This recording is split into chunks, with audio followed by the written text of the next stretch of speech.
ปั้นเข้าทางนี้กำลังเข้าสวัสดีไปดีน้องทองเข้า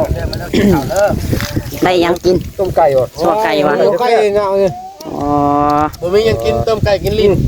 มันยังกินเนาะต้มไก่ต้มไก่เลยอยู่ที่นั่นต้มเลยชัวเอาบุญมาน้าบัดมันโมเมนต์ล้าบัดเจ้าประเฮ็ดเบื้องบุตรกับเบื้องล้าบัดเราไปแย่งเบื้องซ้ายบัดเจ้าเห็นแย่งเบื้องขวาไปแพทย์บุตรกันบัดก็ความมันโมให้บัดเนี่ยเราประตูทะล้าได้ถามว่าเราเอาหนึ่งครับมาพี่น้องกินข้าวอิ่มก่อนลุยเลยเริ่มลง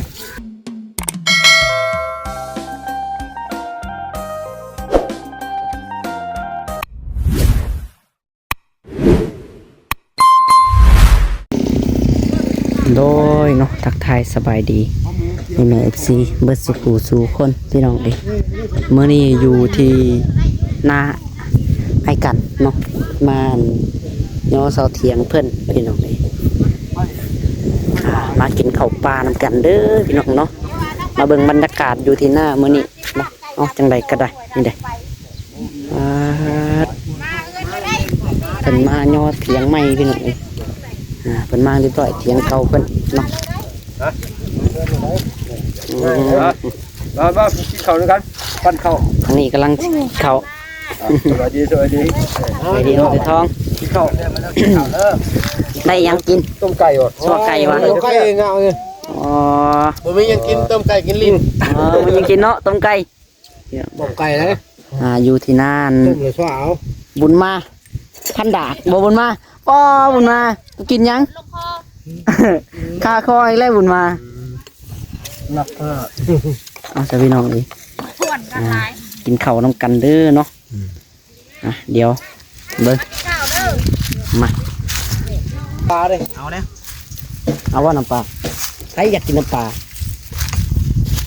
มันหมักน้ำมาจ้ำกับตัวไก่มันหมักตัวน้ำก่อนเอา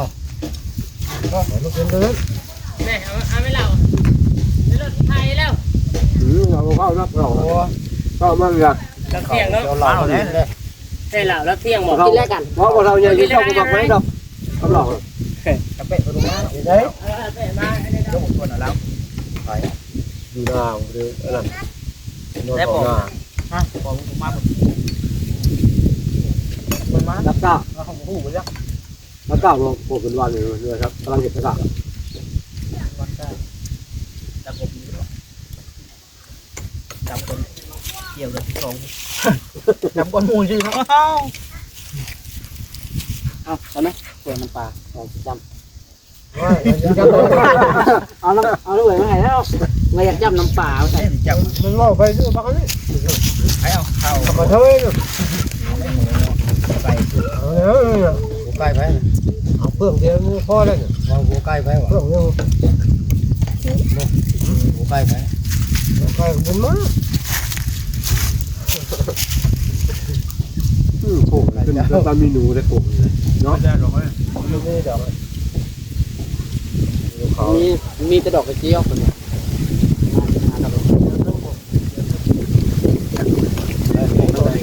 ตอนนี้ดี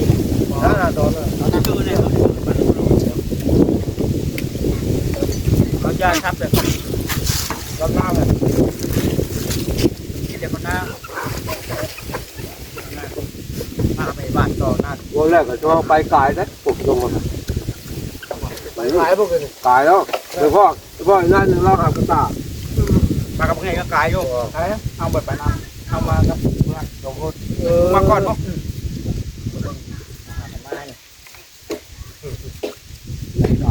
ตัวเราโว้ยหน้าโควิดลงเสียงโควิดรอดว่ะทางนั้นติดรถประตูนะทางยืนติดรถน้ำติดรถน้อยติดรถน้อยพ่อมึงจะว่าไงเนี่ยไต่ทางหน้าหน่อยรถประตูนัดคุยกันหน้าแม่แล้วน้ำมวยบุกเวทยังลงไปเนาะก็หากันมาโหดเลยมากับใต้มากับโจกระตีหน่อยไอ้บ่มีไฟแล้วเดี๋ยวเลยบอกตำรวจแบบนี้แลกกันเดียวนี่มาปลูกเลี้ยงแม่นี่บอกมาเลี้ยงปลูก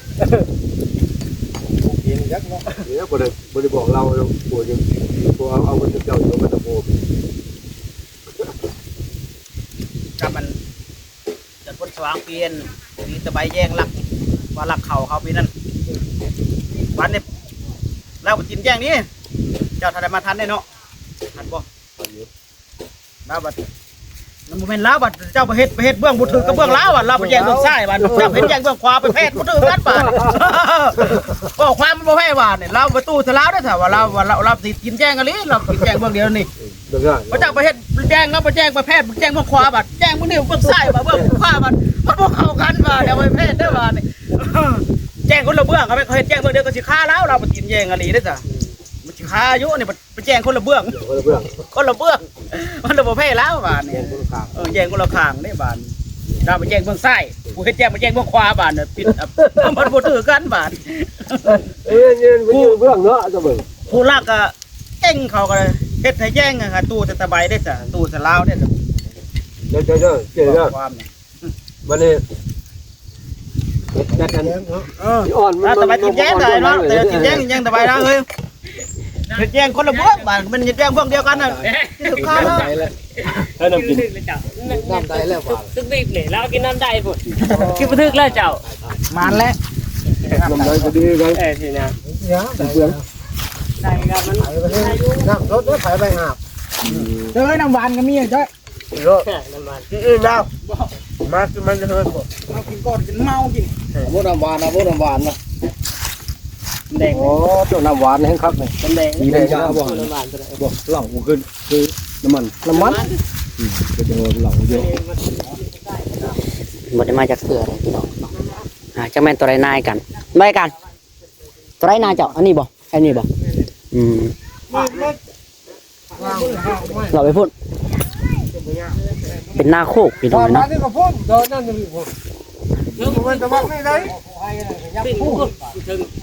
โคกเลยไม่อีกบ่โคกกันเอาตัวนี้คือยุ่นดินละแน่เนาะแย่มาเลยว่าเขาไปซูเสื้อดินนั้นไม่เมียคือยุ่นมันใส่กันต่อดินมันได้เขาจะขายประมาณ2 ไร่เลยขายประมาณ3-4 หมื่นเอาซื้อ45,000ซื้อต่อเด้อแต่มันมีห้องอ่ะนะอันนี้ค่ะสิเป็นเสาเถียงเก่าน้องหล่าพี่น้องเนาะที่ว่าเพิ่นมั่งมาเพิ่นว่าสิมาเถียงเพิ่นนี่แหละ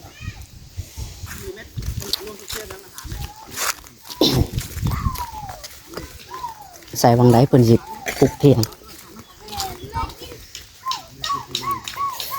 ใครดอกหลายคนมีพี่น้อง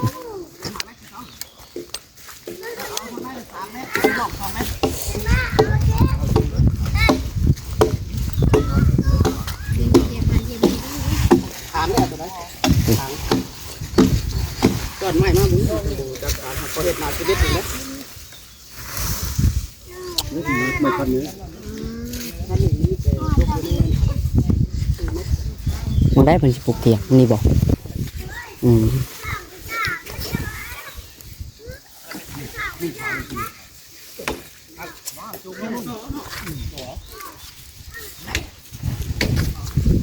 บดตีนะ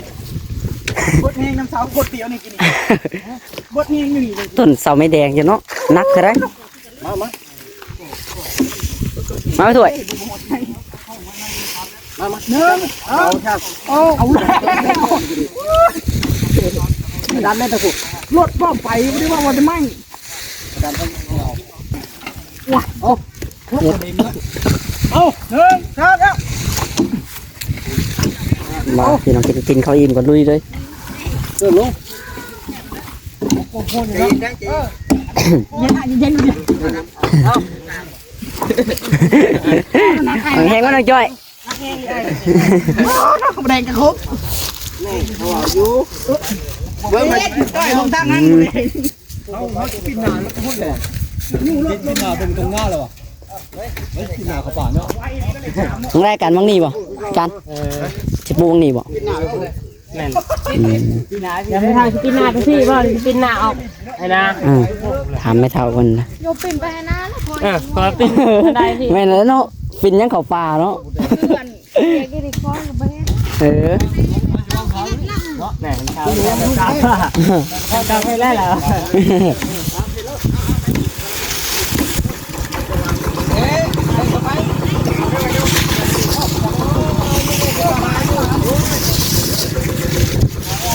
ดเอาไม่หาหมดแดง เดี๋ยวไปดิ เอ้ยมาแล้วน่ะน่ะ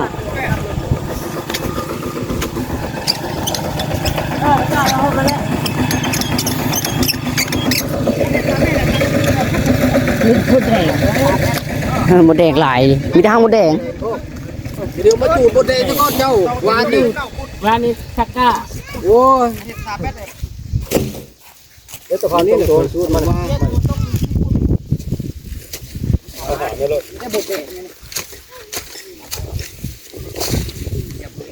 ดูการเราเป็นเอาข้างฮะจ้ะ ยากไรเอาหาไม่พอมันจังไรมันจังไม่จังยาก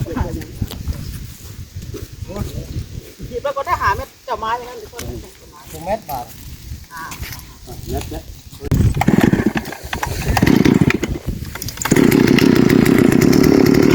ดีมีจักสตินตัด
เอาจากแมทพูดจากแมทบอก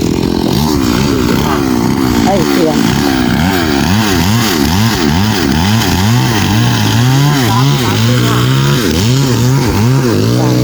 3.5 เมตร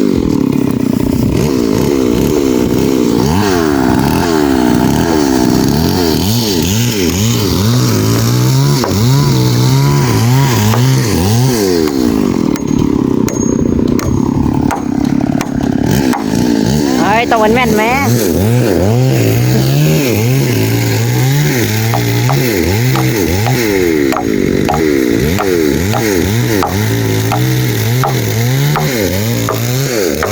พากันมาซอยกันพี่น้องเนาะกันมาเพิ่นมาเบาถุงน้องหล่าน้องเคยทองแล้วก็น้องพ่อน้องจ้อยพี่น้อง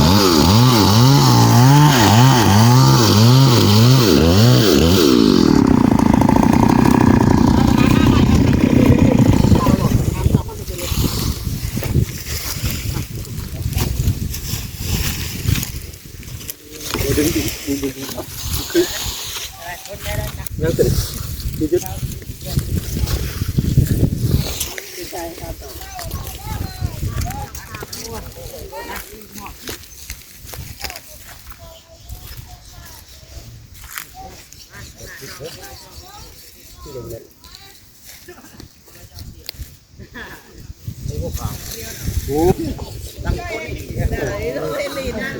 มาถ้วยท่านนั้นย่อเสาเลยหามมาขึ้นเจ้าหามได้บ่ ร้อยเป็นร้อยคนอยู่ย่อๆแล้วเดี๋ยว4 คนละ5 คนละ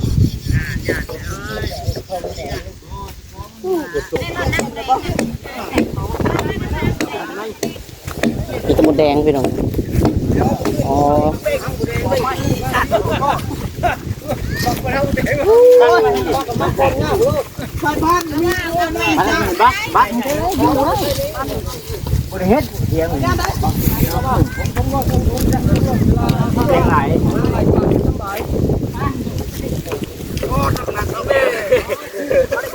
ไม่ดิบจ้ะ มันไม่ดิบ เฮลินเหรอ เล่นลิบไม่เล่นแล้วจะดัน เอาสะพานเด้อสดเอามา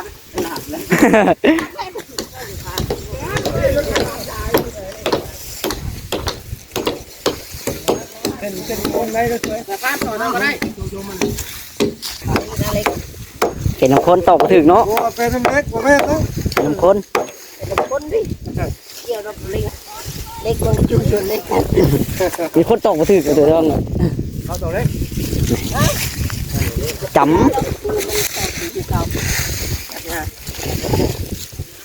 เอาเลยหมด กระชับสัก2-3เท่าเลย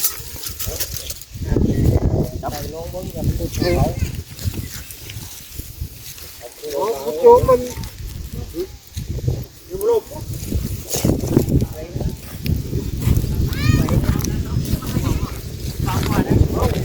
กูได้แพทย์เอาไว้ตัวนี้ ก็คือข้าว กูแพทย์เอาไว้ตัวพุทธโอ้ย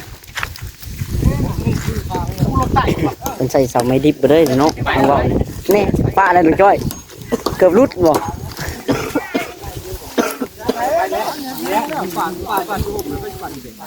บ้านเราทางบนแดงนะ ไปน่ะเพราะแก่แล้วปาดแน่นขึ้นปาดแน่นขึ้นได้ท่านไม่แน่กว่าห้ามผู้เดียวห้าม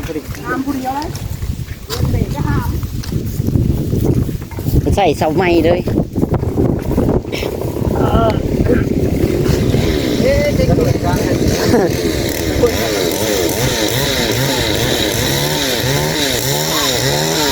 ขึ้นบ้านโอ้โห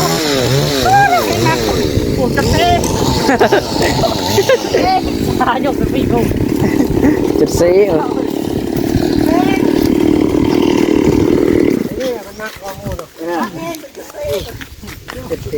เสาตัวนี้บัดน้อยก็มูเนาะ โม่ชาเดียวนี่แหละ ใครจะต้องไม่แกน ไม่แก่แล้วไม่ น้ำจีดิ ตามกันอยู่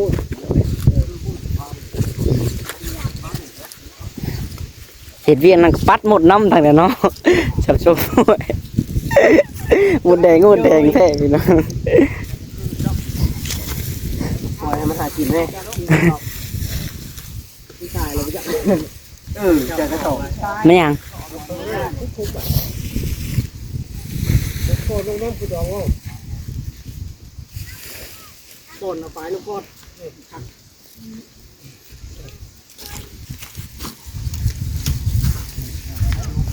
เป็นพ่อบัวแดงกันนี้ไปน้ำหากันยัง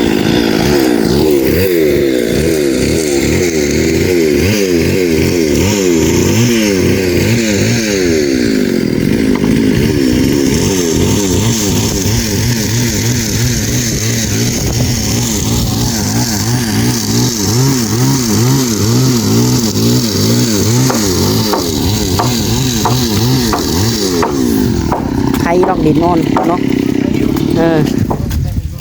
กันมีหินแห่เนี่ยเพราะแห้งอยู่หินอ่อนพี่น้องคุดง่ายอยู่ดอกจบก่อนก่อนก็คุด2 เมตรก็เติม1อยู่ดอกเนาะ ยกใส่กล่องตัวหน้าก่อน ลูกแรง ขุดเลย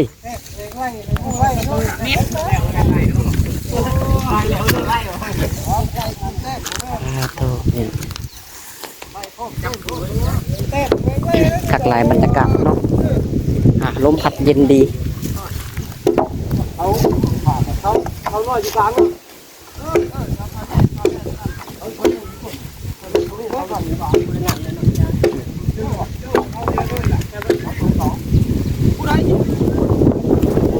จบได้เดียวนี่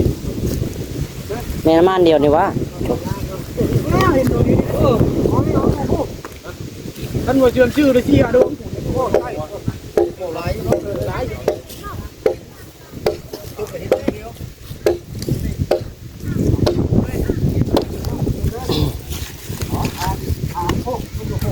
ลึกจำลุงมันนี่เลยไปพวก สร้างกับสร้างพี่น้องสร้างเจอสร้างกันนะ ชนกันเลยงานกันที่ งำบ่เพราะนั้นจะชนหนึ่งคนนี้ชนหนึ่งบ่ โอเคนี่ก็ถือกันนี่แล้วก็ไม่ได้ถือตัวนี้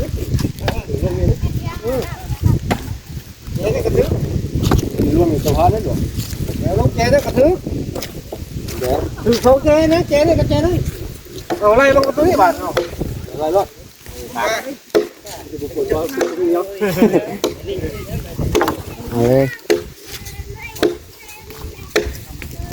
คุณรถคุณนี่เฮ้ยคุณจ้อย เมียอุ้มบุเรียวได้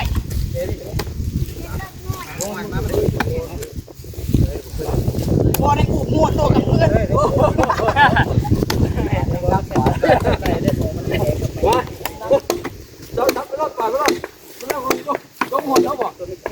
เป็นนี่เรา30,000อยู่นะว้า30,000จะจะลงชมคุกได้ก็ไม่ลงนะ เอามันแน่นอนเลยเนาะ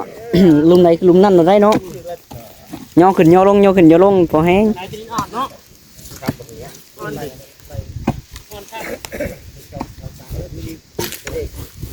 ใส่ได้ใส่ฟอกแล้วมันใหญ่เลย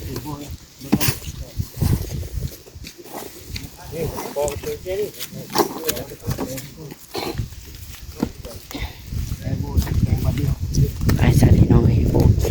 เคสำหรับคลิปนี้ก็น้องลาสิขอตัวลาไปก่อนเนาะเดี๋ยวไว้พอกัน EP ต่อไปพี่น้องเลยเนาะเอาจังไดก็อยู่ดีมีแฮงเพิ่นสุขทุกคนพี่น้องเลยเอาสบายดีพี่น้องบ๊ายบาย